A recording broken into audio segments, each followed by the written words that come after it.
Who doesn't remember splitting their pants at Madison Square Garden? Hi, my name is Jessica Simpson. I'm a virgin. I've always been open. Legs crossed but open. It takes a lot to embarrass me. Hi, I'm Jessica Simpson, and this is my ET retrospective. Yeah, this is my first cover, so it's really, really exciting. We were first with you in 1999 for Oh your first boy, ET interview. 19 years old. Oh my gosh, wow. It's kind of weird, you know? It's gonna be really weird when I see it on the newsstands. Oh wow, I'm so Southern. I feel like I look up at my kids. Don't you see Ace? Oh my gosh. I look very excited to be doing an interview. These pants are definitely staying on. Yeah, that was at Madison Square Garden. My pants ripped in the back, ripped totally in half. I mean, like popped open. So clearly you remember this moment. Of course, are you kidding me? Who doesn't remember splitting their pants at Madison Square Garden? I mean, my pants were split from the back to the front and I had no underwear on. So yeah, it was my first time performing at Madison Square Garden. I left stage really quick. The dancers didn't know what was happening. I just told them to dance. Ricky Martin's in his hoodie. He would watch me every night, which is so supportive and amazing. But yeah, I hit a big note, split my pants. My mom came running backstage and just being a mother, just took her pants off for me and gave me her jeans, and she was in a thong. Luckily, she had underwear on. She was smart. Like, she was standing back there in a thong. I put her jeans on, and my mom said, you have no choice. You have to go back out there and sing I Wanna Love You Forever. That is your single right now, and people need to know, like, how you sing. This is like your song. So I got out there, I sang, and I got a standing ovation. So our next moment is also in 1999 when you were actually an ET correspondent interviewing Ricky Martin. I was? Oh my gosh. Hi ET, I'm Jessica Simpson, your special correspondent right here with Ricky Martin. Ricky Martin. Watch out, girls, because you don't know who's here. She rocks. She has the most beautiful voice. Oh my gosh, look at Ricky's hair. He's so awesome. I love Ricky. There were a lot of practical jokes. Ricky looks younger now. How is that possible? I just saw him at the VMAs and he is like more babe now than ever. So, I mean, what do you remember? I remember not knowing what I was doing and pretending like I did. That's kind of how I get through most of my life. Like, if I just try it, like I'll be good at it, maybe.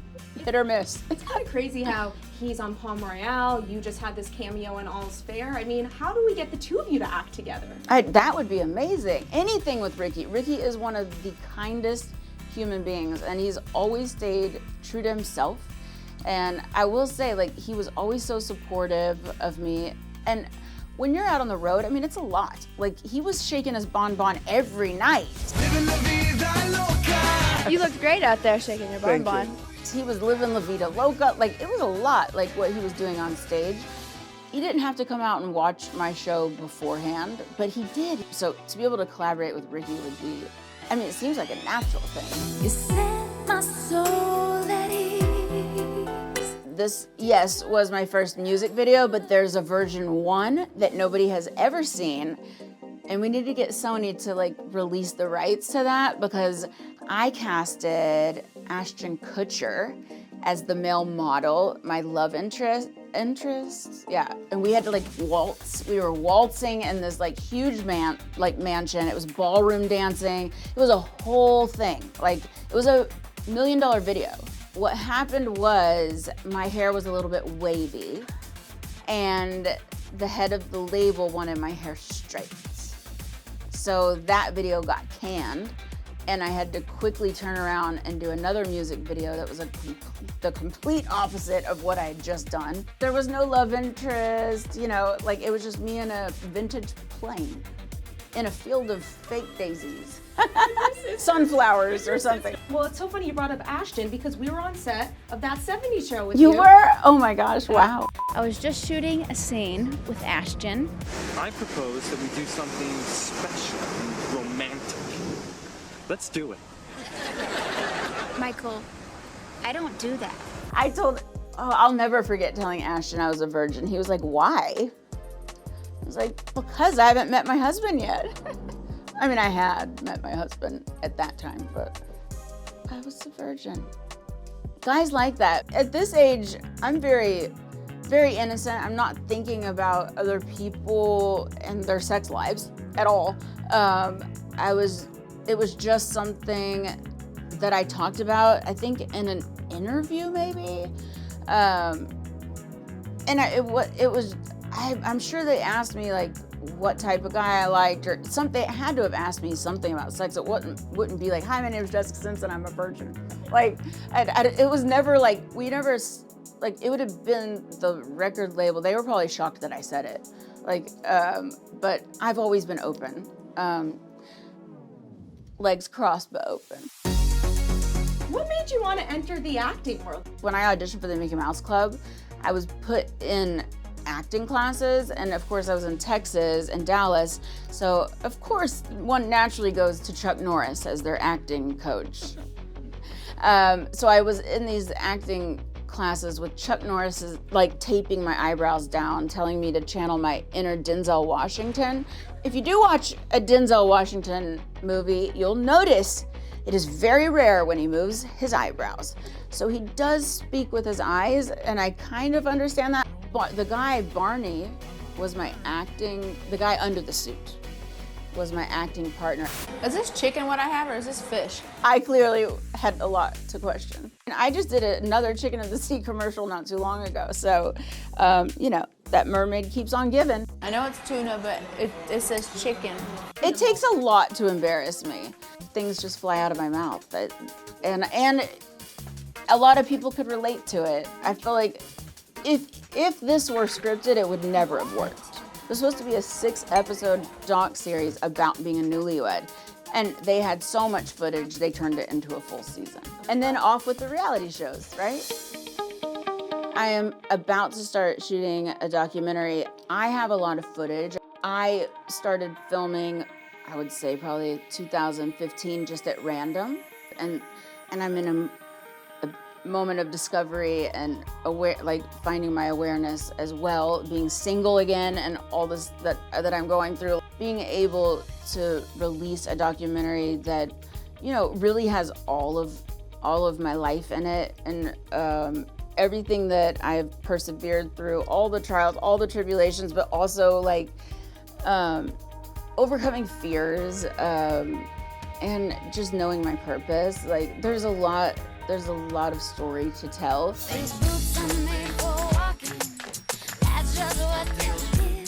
I will never forget Linda Carter telling me on the first day that we were shooting Dukes of Hazzard, she came into the hair and makeup trailer, and she was like, before you step into those Daisy Dukes, just know that you will always be expected to step into those Daisy Dukes. And I was like, wow, Wonder Woman just completely schooled me on the rest of my life. Come on, boo. I had to really step into these shorts and make the Daisy Dukes my own. Are you ready, boo? Dukes of Hazzard changed the trajectory of my entire career. It definitely made more people know me in different ways. I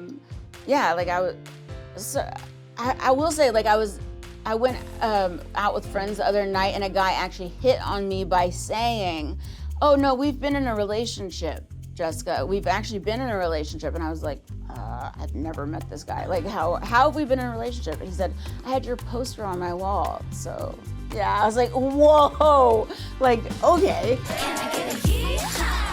I probably am one of the most talked about ladies in the industry when it comes to weight. And I just realized that it's just never, as long as I'm good enough for myself, that's who I need to make happy. A Public Affair was, I think it's the last pop song I ever put out. I know, isn't that crazy? It was a very long time ago. My hairstylist, Ken Pavas, he is the one, he actually does the hair for all these girls, and he literally, it was like a phone call. They were like, yeah, and Christina Applegate had her own roller skates. She brought her own roller skates. I am holding, what you don't see in the video is that I'm holding on to this bar thing, and the camera is pulling me. Not a great roller skater. You're really focused, but most people in their 20s are just out of their minds. How do you find time? I feel like I'm about 45. I don't really feel 25. Oh wow, honey, you ain't 45. I am 45. She has no idea. A lot of life happens. Luckily, we don't know everything that's going to happen to us, and all the things that are gonna make us feel like life is definitely long. I just feel like I've started over time and time again. It's been 15 years since I've put out music, and that's a whole lifetime to some. For me, it definitely is, and I've just gone through a lot in the last 15 years. So what I have out musically now is so much more me than the pop star that I signed up to be. I love and I celebrate the pop star that I was, but it definitely was a full-time job. How will you help your own daughters not succumb to the same body image pressures that you did? Well, I think that we live in a time right now where women are really embracing they're embracing the everyday woman, every shape, every size, and that's what we wanted through our brand, through the collection. My daughters are so confident, by the way, like it's so beautiful, like they just really know themselves already. Like even my 6-year-old, like is the performer. She is like, wears whatever she wants. I mean, she loves to take ice skating. She knits with 50-year-olds. Like, I mean, she is such an individual, like celebrates her life. Like, and same with Maxwell. Everybody wants to be like Maxwell because she just has this understanding of herself that's so beautiful. And if I had anything to do with that as a mother, like that is my pride and joy.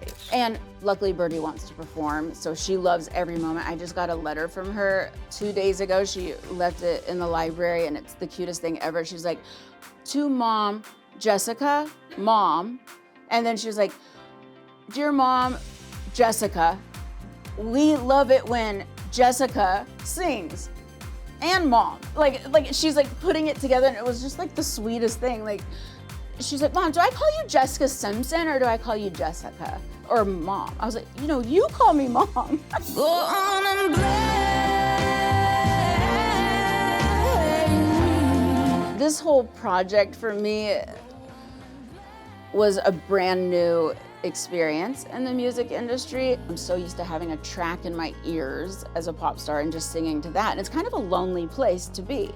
But in Nashville, it was such a great community, and having the musicians there, and they were like, no, we want to take your lead. And I'm like, oh, so I just sing and y'all play? And they're like, yeah. Like, I was like, oh, so we can do it live like I do on stage. This is such a great concept. And it was just magic. Like, I will never make music differently. Like, I want to make music like this. Feel so at home this way.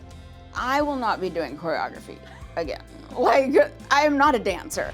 I knew there were others, but I mean, he was a rock star. What did I expect? When I was asked to do All's Fair, I was like, are you sure they got the right person? Like, they want me on it? And then I like read the script, I was like, oh wow, this is not like any role I've ever done. And I knew I could do it. It was just like, okay, being this vulnerable on camera. Luckily I had prosthetics and I was able to do it, but I don't know. I actually left set hoping to act more. I had a blast doing every scene. Like, I didn't even know I had it in me, so to be able to do, like this scene right here, like we did it in like 3 takes. And it was just shocking. Like, I didn't know I could cry when somebody asked me to cry. Like, normally I'm shy about that, or I'm just honest and I'm not emotional. But like, I loved being able to tap into this character for All's Fair, and yeah, it's been a fun ride. That's right, Jessica Simpson is at an all-time high. New role, new music, and celebrating 20 years of the Jessica Simpson collection with a brand new fragrance. My inspiration behind Mystic Canyon was the music of Nashville Canyon. I went to Nashville to discover where I wanted to be, who I wanted to be as an artist. And throughout that process, it was a very intuitive process. It was very magical. It was very mystical.